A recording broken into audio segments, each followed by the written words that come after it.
Hello student, class 11 में unit 1 में physical world and measurement जो कि एस सी वर्मा में है, उसका टॉपिक का नाम है इंट्रोडक्शन टू फिजिक्स। उसका हम न्यूमेरिकल बता रहे हैं फर्स्ट चैप्टर का, और 2 लेक्चर का वीडियो हम बना भी चुके हैं। ये थर्ड लेक्चर होगा जिसमें हम लास्ट तक इसको टच कर देंगे, अंतिम क्वेश्चन तक बना देंगे। तो 13 या 14 क्वेश्चन तक हम सॉल्व कर लिए थे। इसमें अगला क्वेश्चन आइए देखते हैं इसमें क्या है। तो आपको 13 क्वेश्चन तक बना दिए थे। सरफेस टेंशन को सीजीएस सिस्टम में दिया हुआ था, उसको हम इसमें बदले थे एसआई यूनिट में। अब आगे क्वेश्चन जो देता है वो क्वेश्चन जो है रिलेशन वाला है। कह रहा है काइनेटिक एनर्जी के of rotating body depends upon moment of inertia and angular speed. और moment of inertia of sphere का एक फॉर्मूला दिया हुआ है। क्वेश्चन हम समझाते हैं क्या कहता है। 14 में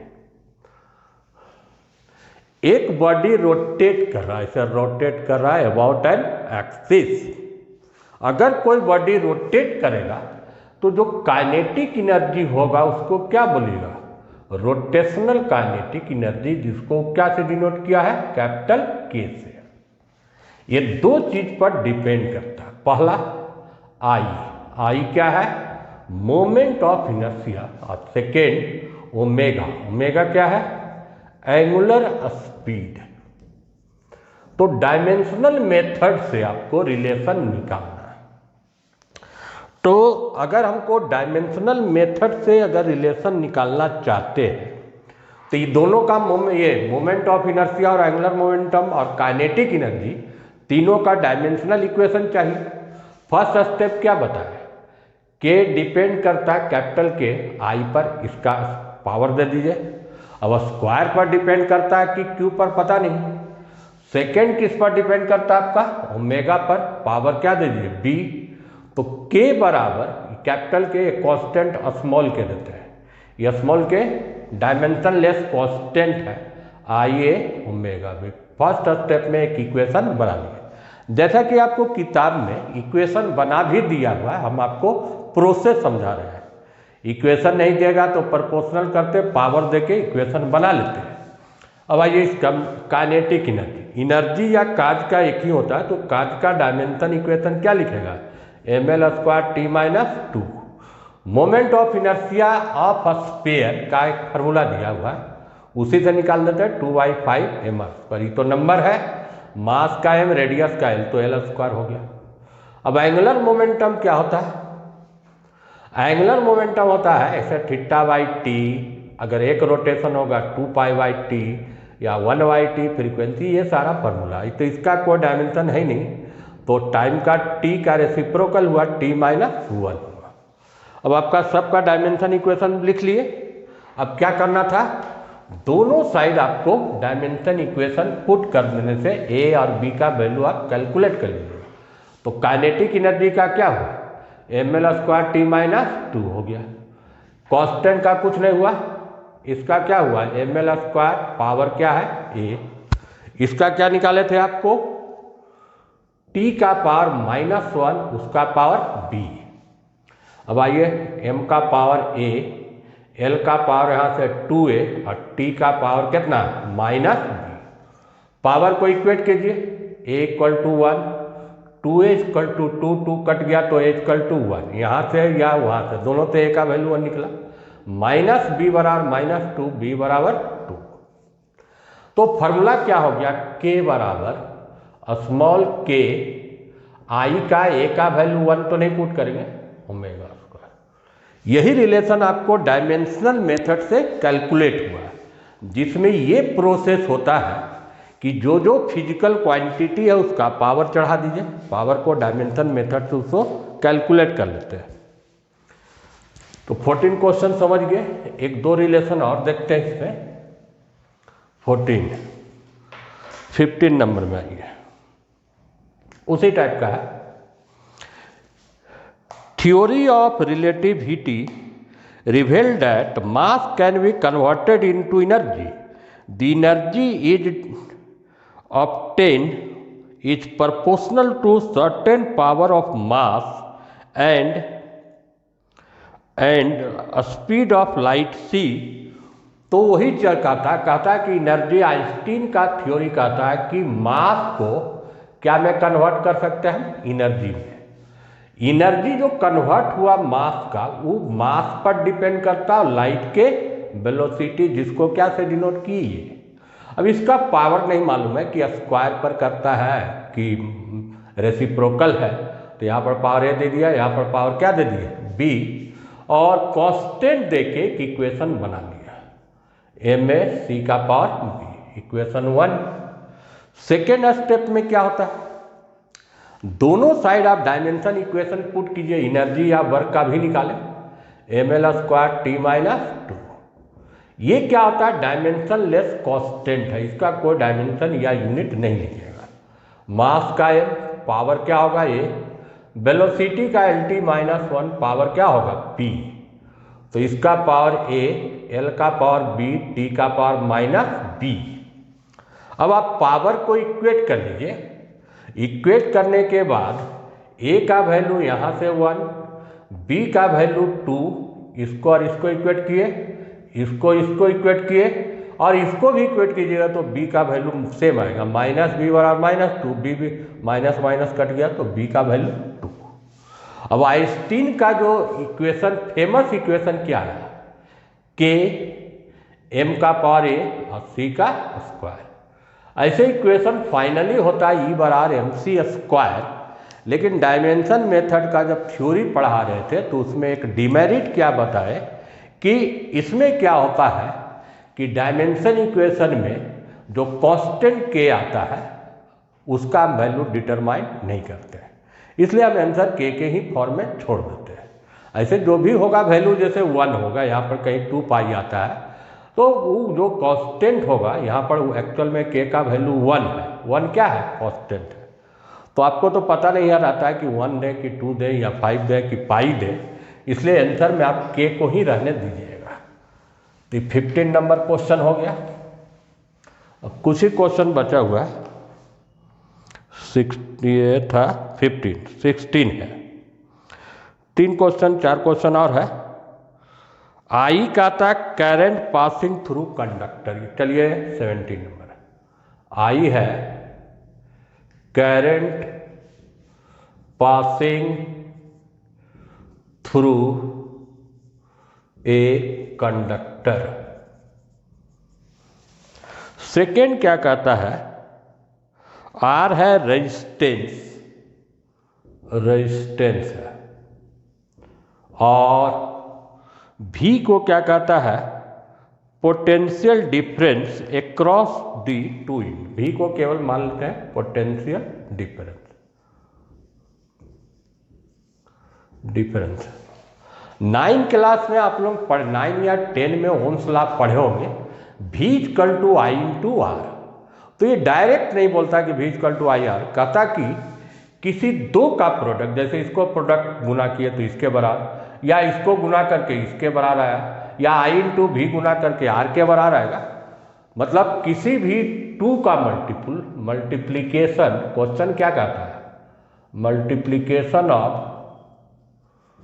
एनी 2, दो किसी को मल्टीप्लाई करो, वो थर्ड के बराबर अगर आता है, थर्ड के बराबर, थर्ड टर्म तीनों में, तो वही आपका क्या है, ओम्स लॉ है। तो एक तरीका होता है कि पावर ए बी सी दे के हम निकाल सकते हैं ए और बी का वैल्यू, और दूसरा क्या होगा कि तीनों का हम डायमेंशन अगर लिख ले, आई का, आर का और भी का, और किसी दो को मल्टीप्लाई कर दे, उसका जो मल्टीप्लिकेशन के बाद जो डायमेंशन इक्वेशन आए वो थर्ड फिजिकल क्वांटिटी के डायमेंशन इक्वेशन के बराबर आ गया, तो मान लेंगे कि यही इक्वेशन क्या है, सही है, और यही जो सही इक्वेशन होगा वही क्या होगा, ओम्स लॉ होगा। तो आपका क्वेश्चन समझ में आ गया। तो चलिए पहले तो इसमें मेन है कि डायमेंशन इक्वेशन हम लिखे। तो आई करंट का, तो खैर आई का ये लीजिए या आई लीजिए, यही लेते हैं एम्पियर से। उसके बाद आते हैं भी क्या कहता, पोटेंशियल डिफरेंस। पोटेंशियल डिफरेंस का क्या डिफिनेशन है, यूनिट पॉजिटिव चार्ज को एक पॉइंट से दूसरा पॉइंट ले जाने में जो वर्क डन होता है उसी को कहते हैं पोटेंशियल डिफरेंस। मान लीजिए हम क्यू चार्ज को लेंगे एक पॉइंट से दूसरा पॉइंट, वर्क कितना हुआ W, तो एक को ले जाने में कितना होगा W/Q, तो ये W/Q पोटेंशियल डिफरेंस एक्चुअल में सिंपल फॉर्मूला हम बताएं क्या होगा, वर्क अपॉन चार्ज। तो कार्य का और इसका हम पुट करके निकाल सकते हैं ml² T-2, चार्ज होता है करंट गुना टाइम तो AT, तो ml² T-3 A-1 भी का गया। अब R आइए, R V/I पोटेंशियल डिफरेंस बटा करंट, इसमें A से R डिवाइड कर देते हैं। ऐसे आपको किताब में सबका डायमेंशन इक्वेशन दिया हुआ है, क्योंकि ये सब चीज़ आप पढ़िएगा क्लास 12 में करंट इलेक्ट्रिसिटी, इसलिए I का, V का और R का डायमेंशन इक्वेशन नीचे लिखा हुआ है, तो हम लिखे नहीं, हम निकाल के आपको ड्राइव करके दिखाते हैं।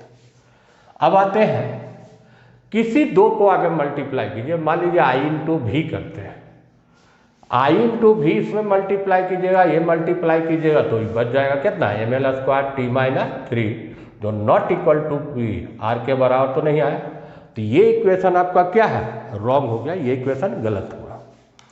I/V = R नहीं हुआ। और ऑप्शन क्या है, V/R कीजिए तो I के बराबर आना चाहिए, तो कभी नहीं आएगा, काहे कि इसमें दो का मास अगर गुना करते हैं तो m² आ जाएगा, L का पावर 4 आ जाएगा, T का पावर -6 आ जाएगा और A का पावर -3 आएगा, जो नॉट इक्वल टू क्या है, I। तो ये भी इक्वेशन गलत है, हम पहले रोंगे वाला को चेक कर दे रहे हैं, अब फाइनल आपको हम चेक करेंगे जो सही है। ओम्स लॉ क्या कहता है, I/R = V, तो ये तो नहीं होगा रिलेशन, I/V कीजिएगा तो आपको इक्वेशन सेट हो जाएगा, I/R करंट इंटू रेजिस्टेंस भी। तो देखिए R का ml² T-2 A-2 में A मल्टीप्लाई कर दीजिए, तो ml² T-3 A-1 ये किसके बराबर आया, V के बराबर आया, तो यही इक्वेशन करेक्ट हुआ, V = IR, और यही इक्वेशन को क्या बोलेंगे, ओम्स लॉ बोलेंगे। तो डायमेंशन मेथड से चेक हो गया। और एक तरीका क्या था कि V डिपेंड करता, मान लीजिए I पर पावर A देते, R पर पावर B देते, इक्वेशन बनाते और A और B का वैल्यू निकल जाता, और A और B का वैल्यू इसमें अगर बैठा के निकालिएगा उस प्रोसेस से, तो A का भी 1 आता है और B का भी वैल्यू 1 ही आता है। तो ये आपका हो गया क्वेश्चन नंबर कितना था, 16 था। अब 3 क्वेश्चन और 17 में आता है।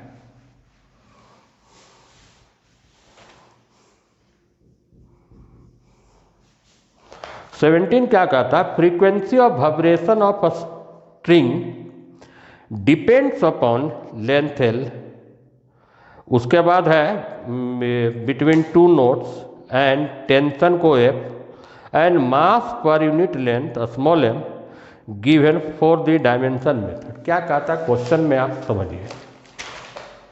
आप जब वेव पढ़िएगा तो उसमें एक वेव होता है ट्रांसवर्स वेव, नोड बना, एंटी नोड।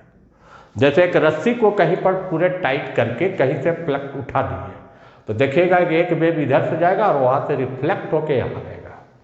इस टाइप का वेव अगर एक मोड ऑफ वाइब्रेशन में हुआ तो जहाँ पर ये मिनिमम होता है एम्पलीट्यूड उसको नोड, और यहाँ पर मैक्सिमम हुआ उसको एंटी नोड। बीच का दूरी λ/2, खैर उससे हम लोग को नहीं है। धागा का लंबाई क्या हुआ, L, और जो धागा में टेंशन आया उसको क्या से डिनोट किया, F, और मास पर यूनिट लेंथ, इस पर जैसा ध्यान दीजिए, ये मास नहीं है, मास पर यूनिट लेंथ है। तो कहता है कि इसका जो फ्रीक्वेंसी हुआ है, फ्रीक्वेंसी 3 चीज पर डिपेंड करता है। फ्रीक्वेंसी का मतलब होता है नंबर ऑफ वाइब्रेशन, यहाँ पर वाइब्रेशन हो रहा है, या ऑसिलेशन या रोटेशन पर सेकेंड, और फ्रीक्वेंसी होता है टाइम पीरियड का उल्टा 1/t। तो आइए अब ठीक से हम क्वेश्चन को लिख लेते हैं। 3 चीज है, फ्रीक्वेंसी जो ट्रांसवर्स वेव का है वो डिपेंड करता पहला एल पर, या अभी क्वेश्चन अभी फॉर्म में लिखते हैं, फंक्शन है समझिए एल का, फोर्स एफ का और स्मॉल एम का। अब इसमें स्क्वायर पर डिपेंड करता है, पावर तो आपको नहीं मालूम, तो डायमेंशनल मेथड से बनाने का मतलब है कि सब पर का पावर ए बी सी भर दीजिए।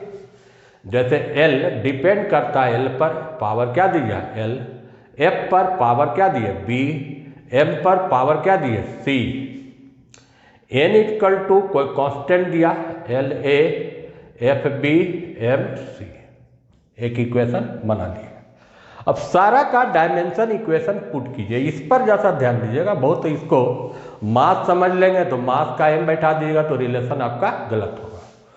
फ्रीक्वेंसी का समझ रहे हैं, लेंथ का जान रहे हैं, फोर्स का जान रहे हैं, स्मॉल एफ को अलग से विचार कीजिए। मास पर यूनिट लेंथ, धागा का लंबाई एल है, टोटल मास मान लीजिए कितना है एम है, तो ये हो गया M by L mass per unit, इसका dimension equation M L minus 1।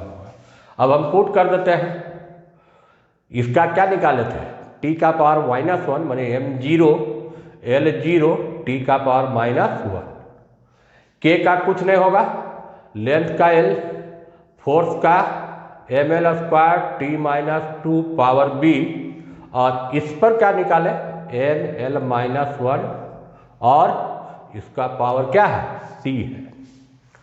अब आते हैं इक्वेशन को सिंप्लीफाई करके ए बी सी का वैल्यू हम निकाल लेते हैं।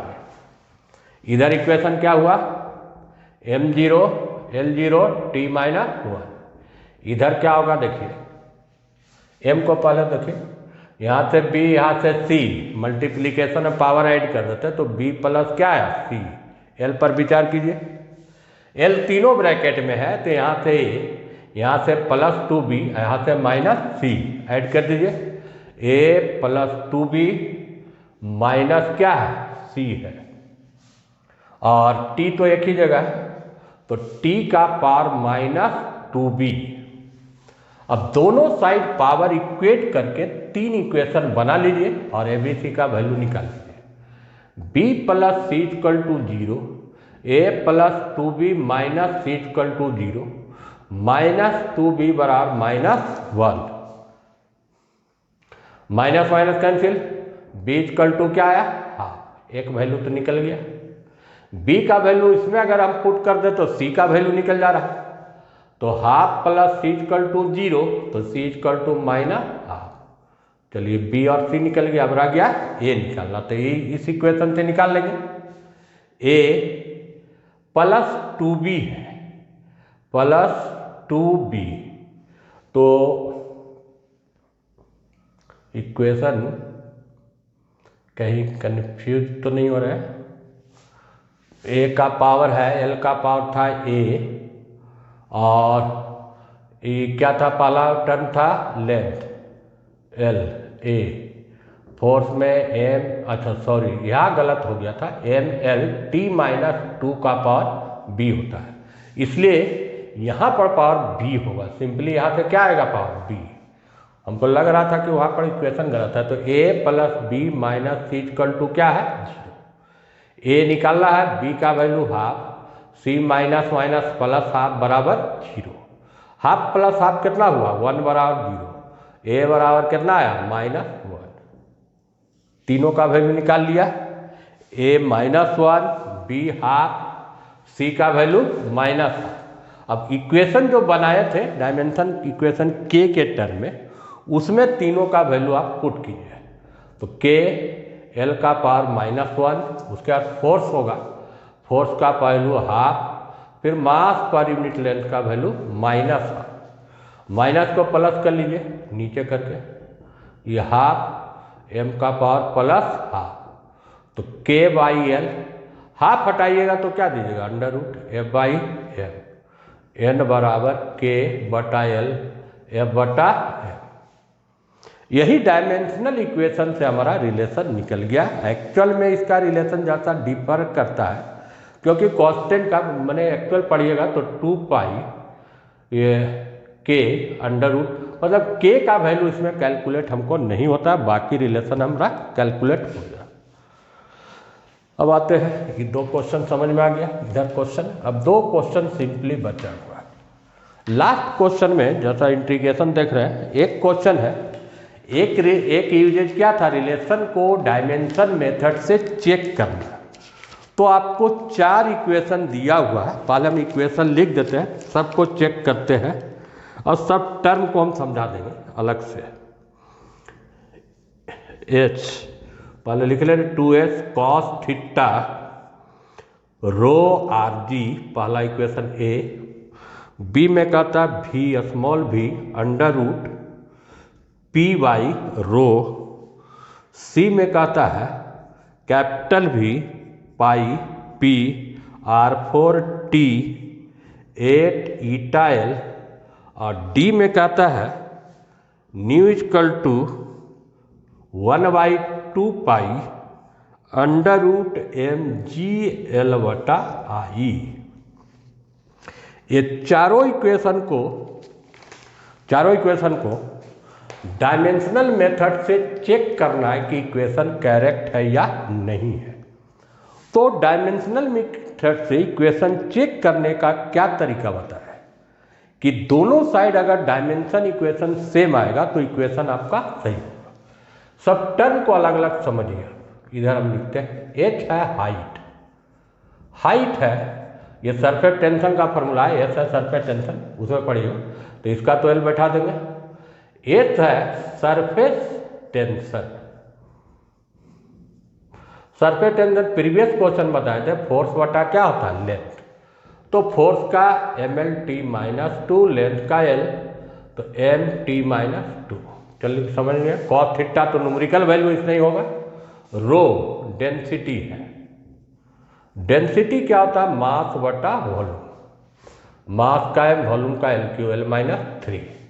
r क्या है रेडियस है, देखो हम r नहीं लिख रहे हैं, r रेडियस यहाँ भी है रेडियस, तो r का l हो, और चलो लिख देते हैं r का l।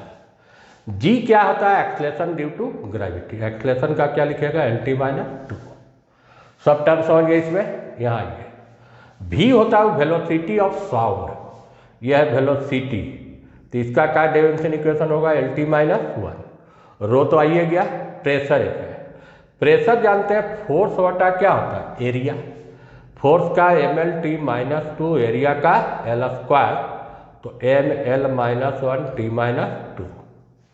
इसमें सब टर्म समझिए। अब इधर आइए, इधर लिख देते हैं ये जो, अच्छा उधर आइए, इसमें थर्ड में v वॉल्यूम है, वॉल्यूम का क्या होगा LQ, P प्रेशर निकल चुका, R रेडियस निकल चुका, T टाइम डायरेक्ट बैठा देंगे, एगो ईटा है, और L क्या है लेंथ है, तो लेंथ का तो आप L बैठे, ईटा का हम समझा रहे हैं, आगे इसमें देख लीजिए, ईटा का लास्ट में लेंगे।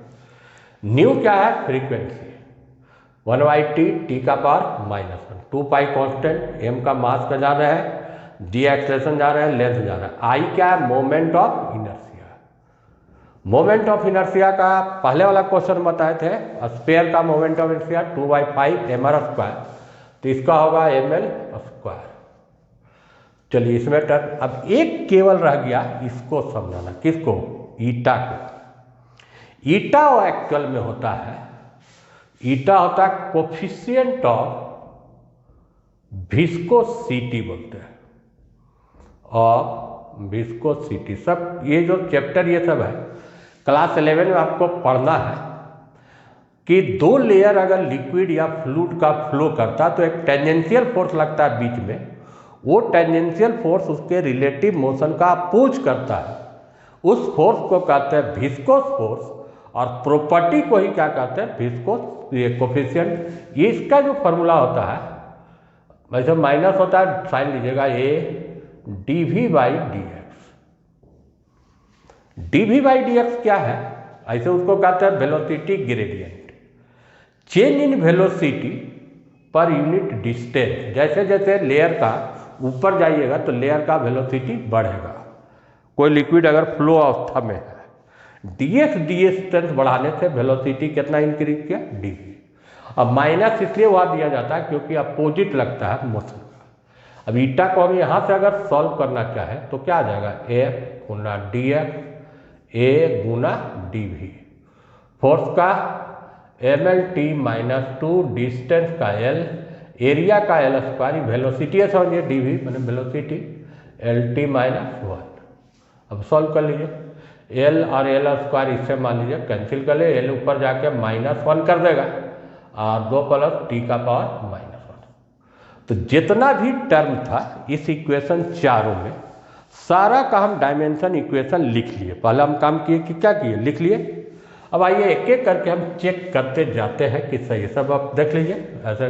फाइनली फर्स्ट इक्वेशन को हम चेक करते हैं, एक एक चेक करेंगे, इसको हटा देते हैं, ईटा का यहाँ लिख देंगे, ईटा का पहला आइए ए, एल एच एस साइड में डायमेंशन हाइट का क्या लीजिएगा, एल, आर एच एस में आइए 2 क्या है, कांस्टेंट का कुछ नहीं होगा, सरफेस टेंशन देखो यहाँ निकाला हुआ M T minus 2, cos theta का कुछ नहीं, density M L minus 3, radius का एल, एक्सलेशन का एल टी माइनस 2। अब नीचे आगे सॉल्व कर लो, एम टी माइनस 2 एम, यहाँ देखिए 2 प्लस 1 माइनस हो गया और टी का पावर -2, ई कैंसिल, ऊपर जाकर पावर कितना हो जाएगा, +1। इसका मतलब हुआ कि एल एच एस साइड का डायमेंशन इक्वल टू क्या है, आर एच एस साइड का डायमेंशन। इसलिए ये जो इक्वेशन था, पहला इक्वेशन जो गिवन इक्वेशन क्या है, करेक्ट है। चेक हो गया, उसको हटा देते हैं फर्स्ट इक्वेशन को। अब सेकेंड इक्वेशन में आएंगे, ये हटा लीजिए, सेकेंड में आएंगे। सेकेंड में क्या कहता है, वेलोसिटी है प्रेशर बाई डेंसिटी का अंडर रूट है। तो एल एच एस साइड का डायमेंशन लीजिए बी नंबर में, वेलोसिटी का L T minus 1, R H S में आइए प्रेशर, यहां लिखा हुआ है M L minus 1 T minus 2, density M L minus 3, M M cancel, ऊपर जाके पावर प्लस होगा तो एल स्क्वायर टी माइनस 2, इसका रूट निकालिए एल टी माइनस 1। इसका मतलब एल एच एस बराबर आर एच एस का डायमेंशन, इसलिए ये भी इक्वेशन क्या हो गया, करेक्ट हो गया। 1 भी करेक्ट था और इक्वेशन 2 भी क्या है, करेक्ट हुआ। ये हटाइए अब इसको। अब थर्ड में आते हैं। थर्ड जो लंबा है लेकिन जो कांस्टेंट है उसका कोई डायमेंशन आप नहीं बैठाइएगा। सी नंबर में वॉल्यूम का क्या होगा, साइड का क्यू तो L Q, R H S में आएंगे पाई का कोई डायमेंशन नहीं, प्रेशर का M L minus 1 T minus 2 into ये क्या है, आर स्क्वायर मतलब एल का पावर 4, टाइम का टी पुट कर दिया, 8 कांस्टेंट हुआ, M L minus 1 T minus 1, eta का निकाले थे, लेंथ का एल। पहले ऊपर आप पूरे सॉल्व करके देख लीजिए कि कितना वैल्यू आता है, एम -1 + 4 तो यहाँ पर एल क्यू आएगा, 2 माइनस 1 प्लस टी का पावर -1 आएगा, एम आएगा। इधर देखिए 1 प्लस है एल और 1 माइनस है तो एल का पावर तो कैंसिल हो गया, एम 0 हो गया, टी का पावर -1, ये देखो कैंसिल, एम से एम ही कैंसिल, तो इधर भी क्या आएगा, एल क्यू। इसलिए एल एच एस साइड का डायमेंशन बराबर क्या है, आर एच एस। इसमें मतलब सी इक्वेशन भी क्या है, करेक्ट हो गया। ये जो इक्वेशन था वो भी करेक्ट हुआ। लास्ट इक्वेशन में आते हैं। लास्ट इक्वेशन फ्रीक्वेंसी है। फ्रीक्वेंसी का इक्वेशन जो दिया हुआ था मिट गया, इक्वेशन हम लिख देते हैं, डी में है न्यू इक्वल टू 1/2 पाई, अंदर में है एम जी एल बटा आई है। एल एच एस साइड का डायमेंशन टी का पावर -1, आर एच एस में आइए मास का एम, एक्सलेशन का एल टी -2, लेंथ का एल, मोमेंट ऑफ इनर्शिया का क्या होगा ml स्क्वायर, तो अंदर में क्या आ जाएगा ml square t minus 2 ml square, ये कैंसिल हो गया, t माइनस 2 का रूट निकल गया, t का पावर माइनस हुआ, इसका मतलब ये भी इक्वेशन क्या हुआ करेक्ट हुआ।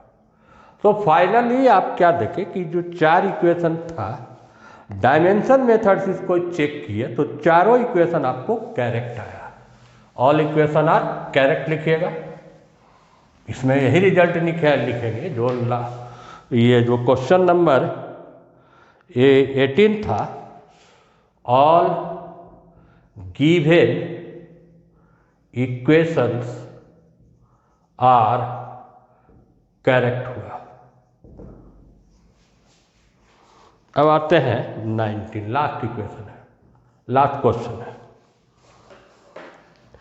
इंटीग्रेशन ऑफ, एक मैथ का फॉर्मूला दिया हुआ dx under root a square minus x square का वैल्यू देता है 1/a साइन इनवर्स, इधर दे रहा है a/x। क्या इक्वेशन करेक्ट है कि नहीं है, क्वेश्चन ये है। तो अगर करेक्टनेस चेक करना है तो दोनों साइड का डायमेंशन देखेंगे, और ऐसे आप मैथ में पढ़िएगा तो ये करेक्ट नहीं है, 1/a नहीं होता, केवल साइन इनवर्स a/a है, वो तो आपको अभी पता चलिए जाएगा। LHS साइड का डायमेंशन बैठा देते हैं, ये इंटीग्रेशन का मतलब होता है समेशन, अगर आप लेंथ को जोड़िएगा मान लो L1 L2 L2 तो फाइनली लेंथ आएगा, तो इसका कोई यहाँ पर इंपॉर्टेंस नहीं है। dx बने small length l, a distance है तो इसका भी l स्क्वायर, x भी डिस्टेंस है तो l स्क्वायर। अब ऐसा मत कर लीजिए कि l square minus l square को 0 लिखिएगा, अगर लेंथ में लेंथ घटाइएगा तो कोई नया लेंथ होगा, स्क्वायर में अगर स्क्वायर घटाइए तो एक्चुअल में ये भी लेंथ आया l आया, l स्क्वायर का, इसका रूट l निकला तो l/l मतलब 1। इसका मतलब हुआ कि लेफ्ट साइड में आपका कोई डायमेंशन नहीं है, नो डायमेंशन।